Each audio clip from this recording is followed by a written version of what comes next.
Well, we finally have an answer as to whether Trevor Lawrence is going to be participating in that Netflix series Quarterback. Which player on this team do you think needs their own reality show? You. I think you need your own reality show. Do it!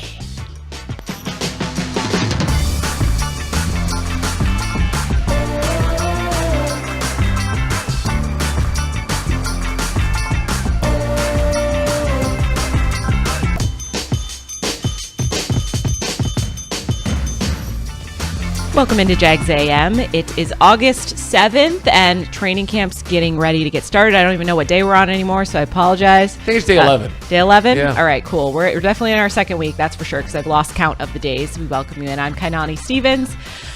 John and Brian are with me here I just today. realized you're actually in your own reality show. I mean, this feels like one every single morning. It does feel that way to me. I think But Cisco would be seriously, great. that question's a layup. I think Cisco's would be great. I would watch the Dewey reality show 24/7. I'd skip work. I would be homeless. I think at it's some the point. same episode day after day. Would you not watch? after Would you day. not watch Cisco though? He does stand-up comedy in his free time. He's I like him taken a up lot. pickleball for some reason. Yeah, no. He's definitely an interesting guy. I like They're him the same a lot. position, so Dewey would probably have him on as a guest a lot. So We could do the whole like that's chunk of the defense. Do you know what I would? the safety reality show. Yes. Give me Cooper Hodges, the rookie from Baker Baker County. I hear he lives just like you go out his back door and you walk across the back space there, because I don't think it's a lawn, and into Georgia. And he's a fantastic interview and a great kid. And I hear he's got a raucous, fun family. So I think he would do good with one. We have to get him involved somehow. I love him. Tugboat. I'm just a huge fan. Obviously, everything Tugboat? about it. That's his nickname. What? Tugboat. Tugboat. Tell me that's not great. I love it. All right, let's quickly get into our big things for today. So our first big thing, I mentioned it a little bit. No thanks. Trevor came out and answered the questions. People were speculating whether he was going to be involved in the second season of the Netflix show Quarterback. Patrick Mahomes was on it last season with Kirk Cousins and Marcus Mariota. And this is what Trevor had to say when asked yesterday.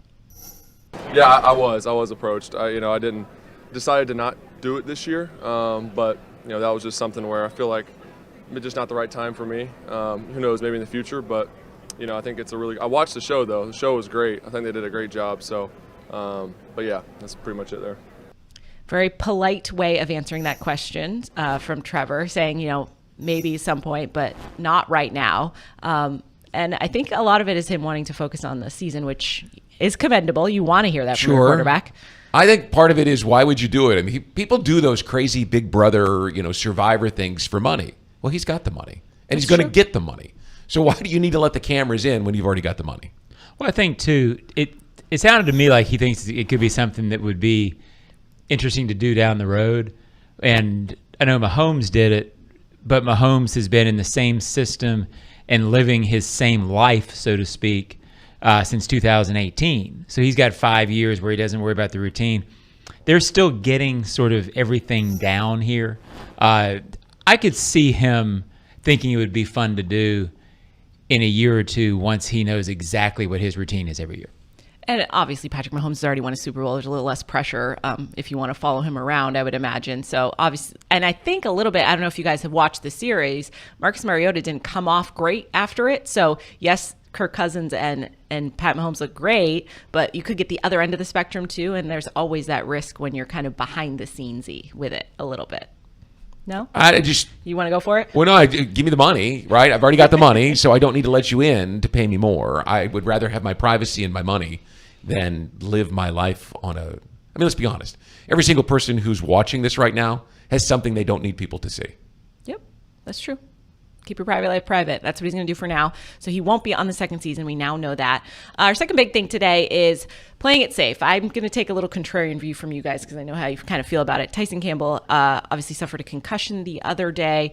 And not that was a complete freak injury, obviously, him just falling down and kind of colliding with Kirk's knees at that point. But at this point, I'm really like, let's kind of conserve what we have here. I think when you know what you have, it's a little less of trying to get them out there and playing. So when we talk about, going full speed in practice and getting that physicality, we saw it a little bit yesterday. But then I think, did you mention it? Doug kind of like pulled them in and it was kind of like trying to. Well, that's what Walker Little told Hayes Carlon from 1010. He said after period or before period 8, he kind of brought him in. I don't think he liked a couple of the hits that happened early because it wasn't on the script for the day. So my sense is that there will be some hitting today. It's a live day.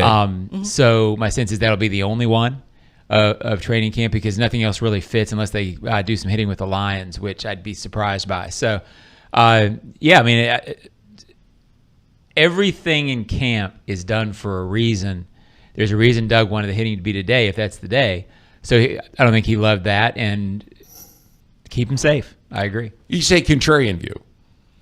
Well, I know you guys are old school, so you're the 2-a-day kind of guys, and I'm just like super. Let's keep everybody in one piece. It's worth noting that the mentality has changed, right? I mean, yes. I had this conversation with someone on the practice field yesterday, and it was, how much do you want to see the starters play? In the day, when they practiced twice a day, you wanted to see the starters play. A little bit in the first, more in the second, the most in the third, and then kind of peter them out in the fourth, and they don't play in the fourth game. Well, now there's only 3 games, and it seems like you're going to see maybe a smidge of the starters in game 1, a little bit more in 2, and then nobody in game 3. And if anybody's even nicked up, you don't practice them in August. Well, that just goes against what the game used to be. Key word, John, being used to be. Now, that's the way, your way, right, is the way that it's done. The old man in me, which is me, I knew it was in there. I knew it was going to come out. It tells me that, yes, this is not training camp anymore. These are padded OTAs, which is fine. Couldn't agree more. Camp was 2-a-days where you were just dragging by the end of the day, all that. It shouldn't be that way anymore. The salary cap and the importance of each key core player has made this different. In the 90s, it was a little bit this way, but it wasn't like now teams have 6 or 7 guys. If you lose 2 of those 6 or 7 core guys, your season is over. And as a coach, you're probably getting fired at the end of the year because the owner is going, why did I pay all this to lose these guys in training camp? You should manage this better. So I get why they don't do it. And I think Doug will hit today. I think he believes I've got to take a little bit of calculated risk. And hit means to the ground today. Right. He did that last year once. Right. That's today. I think he believes there is a calculated risk needed to get ready, and then you mediate that risk by having it being very short and in a very controlled situation. But you can't hit constantly in training camp. No, you can't. And I'm not suggesting you go back to 2-a-days where you do hit like that. That doesn't make any sense, especially when you're adding games to the schedule. These guys, you got to manage your body now over 18 weeks. So you've got to make sure that you're in shape to do that. But it's like the question that I asked Doug last week. You saw Joe Burrow go down with the calf strain, okay?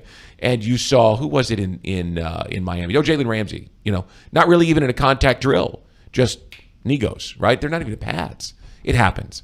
And so Doug said you can't pull back entirely. You can't just react to every injury that happens. And that's the part of it where you kind of have to stay true to that. I got to get some contact. I got to get some hitting in because otherwise it's October before my guys are used to the contact. You have to have your plan and you have to stick to it. Accept that sometimes there's going to be risks and there's going to be injuries, but you have to trust that your plan will work over the long term. Dante Fowler Jr., first day of rookie minicamp wearing not even a helmet, tears his ACL. Those things happen. Can't prevent those things. Going into our final big thing, game day. We have a game this week. They're playing the Cowboys on Saturday, and we did talking about that. How much are we going to see the starters? Trevor was asked how much time he feels he needs to play, if he needs to play in the preseason. I'd be surprised if you see. I think it's valuable to get some reps, and especially got a few new pieces. Get some live game reps where it is full speed, it's full contact. There's something on the line. I think that's definitely valuable. Who knows how much that'll be? Whatever it is, I'll be ready. And you just want to be clean. You want to execute. You want your offense to look sharp. You want to make the plays. You want to be smart. Do all that stuff and just be clean. I think that's the main objective.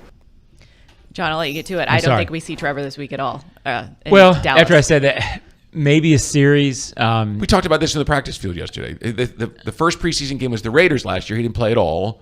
But the second was a Hall of Fame game, though, right? Right. Yeah. But this week, right, which was game 2 for them, but game 1 for everyone else, he had 12 pass attempts. Yeah, I could see that. Yeah, I mean, I could see that. I could see into the second quarter next week, and then nothing in the last one. Right. Which gives you a couple of extra weeks because remember now, with the 3 games, you have that week between the game and the regular season. So you've got 2 weeks at that point to get ready. So he'd have a chance to be sitting for 3 weeks.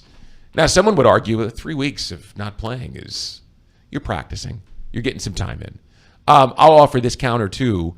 Next week when we go to Detroit, they have those 2 days of practicing against the Lions. And I can remember in 2019 when we went to Baltimore, Doug Marrone talking about how valuable that time was.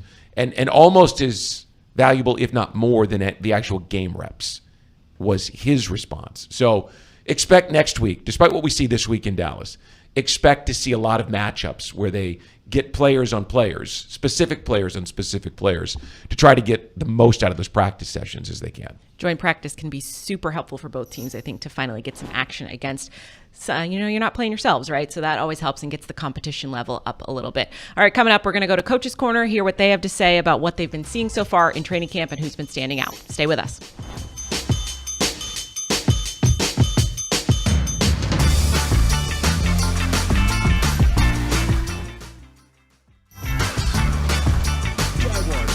Huddle up for the best defense against expensive car repairs, CarShield. Score big with the nation's #1 automotive protection company, CarShield. They offer affordable plans that cover over 6,000 parts and systems in your car, truck, or SUV. Don't miss any Jaguars action this season with a car breakdown. Call the MVPs at CarShield for their best coverage ever. Call 800-471-1223. 800-471-1223. Go Jags! Your hometown gate now has more ways to save. Introducing My Gate Rewards, a new loyalty program with member-exclusive savings and fuel discounts. Earn points on in-store purchases, take advantage of special offers, and save on products you love. Score free coffee, fountain drinks, pizza, and soft serve with Gates frequent shopper clubs. Then use your points on savings at the pump. Download the My Gate Rewards app in the App Store today or ask a store associate for more information.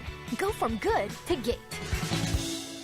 Frank Frangie here. When you want barbecue in Jacksonville, you want Bono's Pit Barbecue. You can find Bono's locations all around town and on game day at Everbank Stadium because Bono's is the official barbecue of the Jacksonville Jaguars. Over 70 years of authentic Southern Pit Barbecue. We are the local barbecue joint in BBQval for generations of people in Jacksonville. Go to bonosbarbq.com to learn more or call 904-880-8310 today. And remember, if you don't see a pit, it ain't legit. Welcome back to this Monday edition of Jags A.M. presented by CarShield. You can call CarShield now if your car's out of manufacturer's warranty. Do not get stuck with expensive mechanical and computer repairs. Call CarShield now. Welcome back. We're here in the Hyundai Podcast Studios. Training camp's getting going. Players out there stretching. Another day out in the sun and live hit day, as we mentioned. It's going to be very physical today, so we'll have a lot to talk about later on in the week. The good thing about training camp is we get to see everything every single day. The coaches are talking every single day, so we get to kind of go through everything and hear their perspective of how the players are doing at training camp. So obviously Doug Peterson talks every couple of days. And John, you actually asked him specifically about Tank Bigsby's progression, and here's what he's had to say. This kid is outside of like the size, the speed, athleticism, all that, but this kid he's a sponge. And he's really a smart young running back, understands defense, understands, one of the things really too that's been impressive is how well he's taken the coaching, whether it be from Bernie or myself or even Phil, Rauscher, being able to take that and apply it to what he's doing, and he's just improving every day. Before I let you answer, John, I do want to mention when you asked this question, you prefaced it with asking about Bigsby, and Doug looked at you with a blank face for about 10 seconds before he realized you meant tank, because they literally just think of him as a tank. Yeah, that is all. I think that says a lot. Yeah, I had a moment where I was like, did I ask the wrong question? I think we all did. We were like, I've asked many bad questions. I didn't think that was one of them. He's impressive, and I have a hot take coming up later about him, so I won't burn all that off. What I will say is it's significant what he talked about just there with how he's taking coaching, because they have talked about Travis Etienne and needing to work with him on setting up blocks, setting up runs, and becoming a better runner.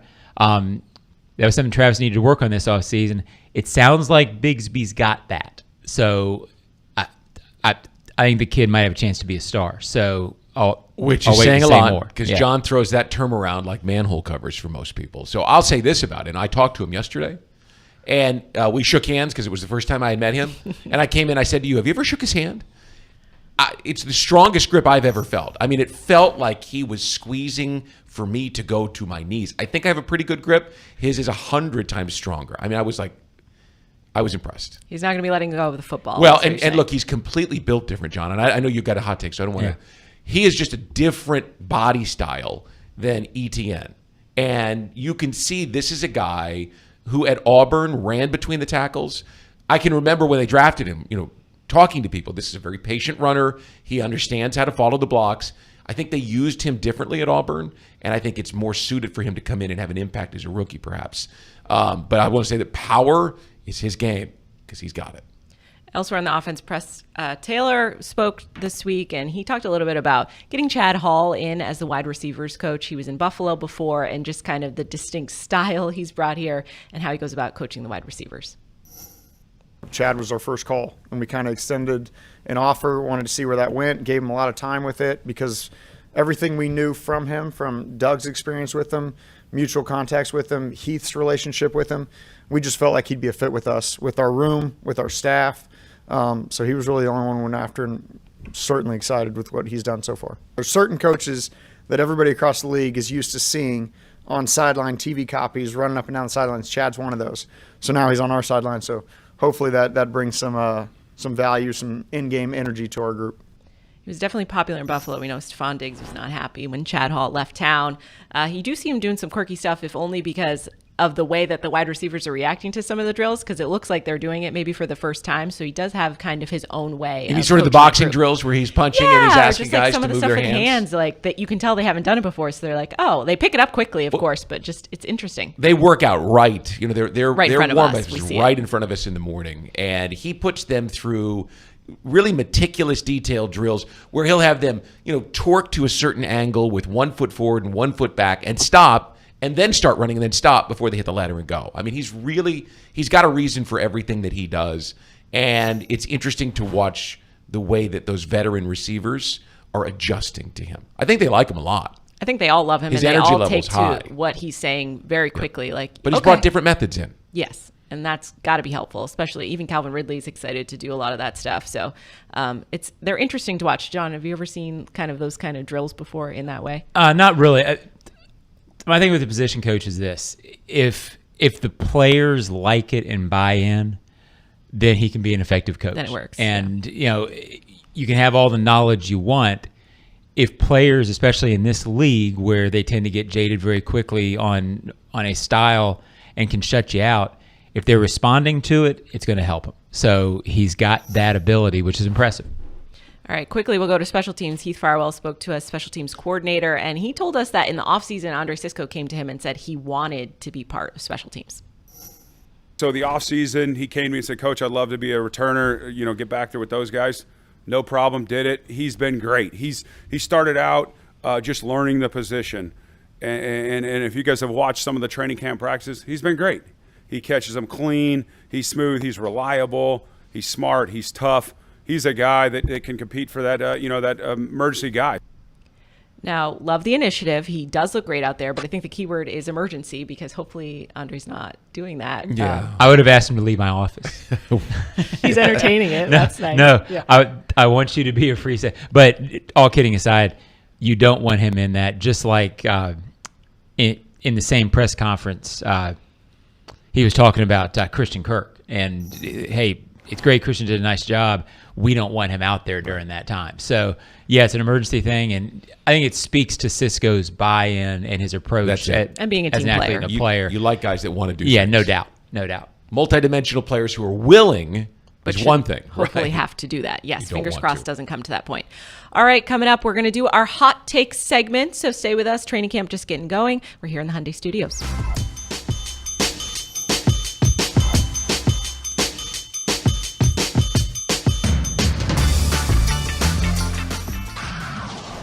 Jaguars fans, Huddle up for the best defense against expensive car repairs, CarShield. Score big with the nation's #1 automotive protection company, CarShield. They offer affordable plans that cover over 6,000 parts and systems in your car, truck, or SUV. Don't miss any Jaguars action this season with a car breakdown. Call the MVPs at CarShield for the best coverage ever. Call 800-471-1223. 800-471-1223. Go Jags!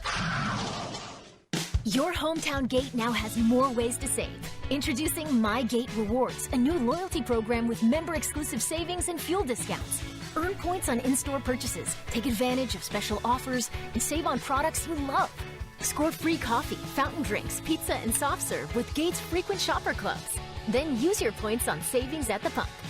Download the My Gate Rewards app in the App Store today or ask a store associate for more information.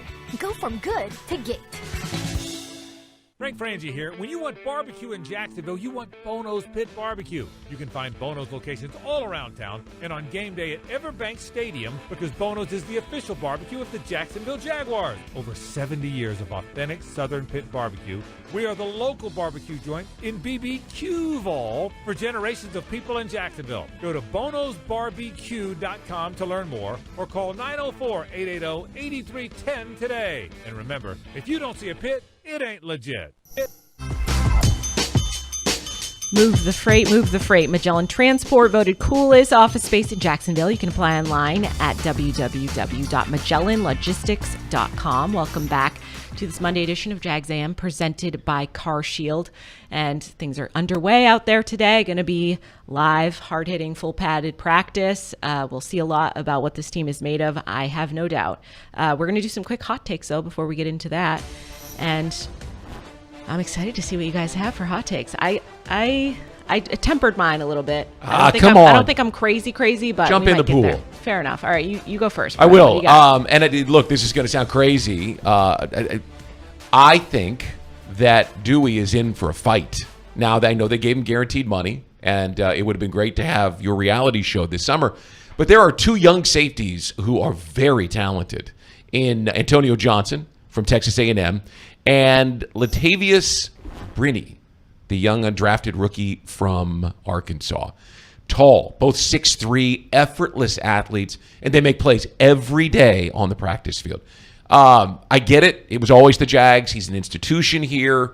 He made big plays in two important games last year against Baltimore and Dallas, which is why the Jaguars gave him that guaranteed money.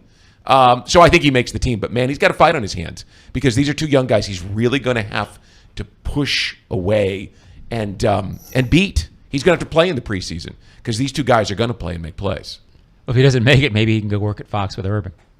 Oh, no. Not touching that. No, yeah, I don't agree. I mean, I think he will be pushed in a sense. Yep. I don't think there's a scenario where a healthy Dewey Wingard doesn't make the 53. Selfishly, for my own entertainment's sake, I hope you are wrong. I'm just saying, watch this battle because a couple years ago, before the legend of Dewey was born last year, we were talking about this was a guy that was a special teamer, and you're always trying to replace those guys.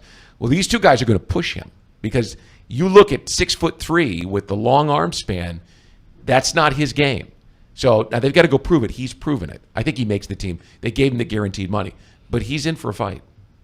All right, John, you told us a little preview that your hot take might be about Tank. So what do you got? Well, and it's a little tricky because you want to have a hot take, and I'm saying that Tank Bigsby is going to push Travis Etienne Jr. And when I say that, this is going to be a backfield much more rotational than it was last year. So I don't think there's any danger of Travis Etienne not being a really important piece. I think it's going to look a lot different than it did last year when, after James Robinson was traded, it was a clear where you looked up and you were surprised when Travis Etienne wasn't in the game. You were, okay, well, they're in this package. This is different. I think you're going to get used to seeing Tank Bigsby. I'm not sure. I would guess that Travis will lead the team in rushing. But the good part about this take is him pushing it, I think, is going to push them both into the roles that they need to play. I think Bigsby is going to be very good in short yardage, be a very good base runner. And you wonder, Brian, if there isn't a scenario where Etienne has a really big season with maybe fewer carries, fewer yards, and more touchdowns and big plays, and you think, oh, that's what that kid is. He's a big play player who can stress defenses all the time. Maybe a 900-yard rusher with Tank running for 800. Well, the interesting thing is, earlier this week, late last week, they all run together. Doug was talking about 1,600 yards for ETN. That's Maurice Jones-Drew territory. Yeah. That's Fred Taylor territory. I just personally, and I'm not the head coach, but I don't see him as that kind of a bruiser, because that's what you have to be. And I look at Bigsby and I think this kind of is like the DeAndre Swift, Miles Sanders backfield that the Eagles used so well last year, so effectively. Of course, they had a more mobile quarterback, but I'm with you. Bigsby is impressive and strong and powerful, and looks like that between the tackles runner that I still don't see ETN as being that guy. Yeah, I think both of their day 2 rookies, Brenton Strange, who I didn't mention in this, I think that day 2 class, we wrote it and said it right after the draft, is going to give this offense the kind of versatility that Doug had in Philly. I think it's taken him a year to get that personnel, and now all of a sudden you look and there is a lot of, that was the theme over the weekend, multipleness on offense. I think they've got it, and I think Bigsby's a big reason. They got lots of it. All right, I'm going with my hot take. Mine is that Cooper Hodges will be starting on the offensive line by next year. And I say this as a hot take only because he's a 7th-round pick. Tugboat. And he does a cartwheel before practice every day now. He's out there hyping up the crowd. I'm just a big fan in general. But, Brian, I know you heard a little bit about how much Trent is a huge fan of him. I mean, Trent and I talked about him in the spring, and he was wanting to hold back because he wasn't wanting to go too far, but he's like, look, this guy has everything it takes to play inside. Remember, and it's good that you said next year, he's making that transition from tackle to guard. But he's got the power, he's got the personality, he's got the intellect and awareness. He understands acutely what he doesn't know and what it's going to take. He was talking about being humped, right, where that move where a defensive lineman gets a guy going to the, you're giving me that funny look, where he goes to the right, and he stopped. He goes, I hope people understand what the hump move is. It's where you get your momentum used against you, and a strong defensive lineman can throw you back the other direction. And he said that was his welcome to the NFL moment. Inside, the speed of the hands of Devon Hamilton totally threw him at the beginning. He's an incredible personality, a great kid. And every day he walks out on the field, he reminds himself that he's a kid from Baker County that gets to play for his hometown team. And it's important to him. So I love the fact that he has a nickname, Tugboat, and I love the fact that he understands what a rare opportunity he has here. Fully seizing that opportunity, at least thus far. He's an awesome kid. Yeah, and you're talking about guys now, if Hodges starts next year, Bigsby, Strange, now you're talking about the next generation, guys who you could see moving in. How you sustain a team. Because, Brian, next season, we're way ahead of ourselves, is going to look different in terms of some decisions they have to make, and they have to start drafting and developing. So these 3 stories are big stories. People in Jacksonville will be surprised, just to stay on that theme real quick, about how different things have to become with a quarterback that you have to pay. We've never had one here that we've had to pay like this. It's going to be a money game. They will make some decisions that will make people go, whoa, that guy can still play. Yeah, but that's the guy we got to pay.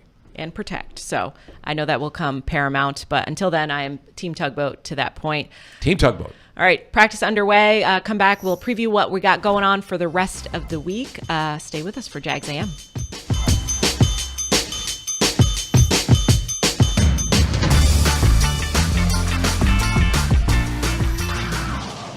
Jaguars fans, huddle up for the best defense against expensive car repairs, CarShield. Score big with the nation's #1 automotive protection company, CarShield. They offer affordable plans that cover over 6,000 parts and systems in your car, truck, or SUV. Don't miss any Jaguars action this season with a car breakdown. Call the MVPs at CarShield for the best coverage ever. Call 800-471-1223. 800-471-1223. Go Jags!